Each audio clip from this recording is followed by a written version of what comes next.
കർത്താവിൻ്റെ നാമത്തെ നാം ഉപയോഗിക്കേണ്ടുവണ്ണം ഉപയോഗിക്കുക.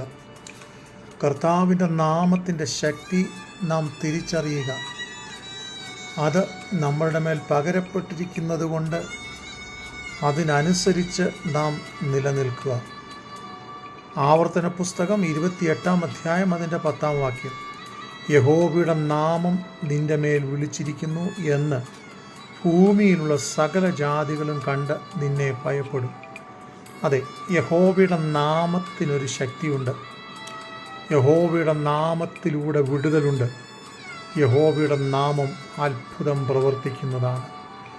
അത് നിൻ്റെ മേലിരിക്കുന്നു എന്നുള്ള ഉത്തമമായ ബോധ്യത്തോടെ നീ ജീവിക്കുന്നുവെങ്കിൽ മറ്റുള്ളവർക്ക് നിന്നെ കണ്ടാൽ തിരിച്ചറിയത്തക്കവണ്ണം ദൈവകൃപയുടെ ഒരു കവിഞ്ഞൊഴുക്കും ദൈവകൃപയുടെ ഒരു മൂല്യവും നിൻ്റെ ജീവിതത്തിന്മേലുണ്ടായിരിക്കും.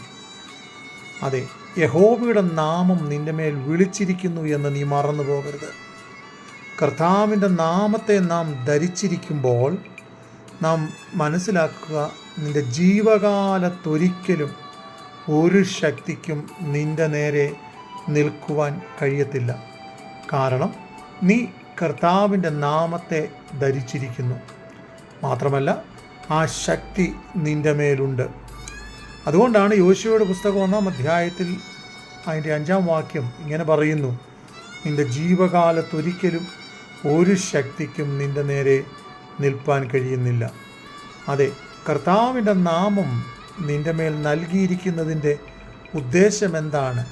നാം കർത്താവിനുള്ളവർ എന്ന് ലോകം അറിയേണ്ടതിനും ലോകത്തിൻ്റെ മുമ്പിൽ കർത്താവിൻ്റെ സാക്ഷ്യം വെളിപ്പെട്ട് വരേണ്ടതിനുമാണ്. പലപ്പോഴും അത് നമുക്ക് കഴിയാതെ പോകുമ്പോൾ അതിൻ്റെ മൂല്യച്യുതികളും പരാജയങ്ങളും നമ്മിൽ സംഭവിക്കാറുണ്ട്.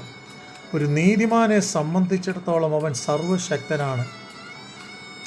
അവൻ്റെ ജീവിതത്തിൽ യഹോവയുടെ നാമം ബലമുള്ള ഗോപുരമാണ്.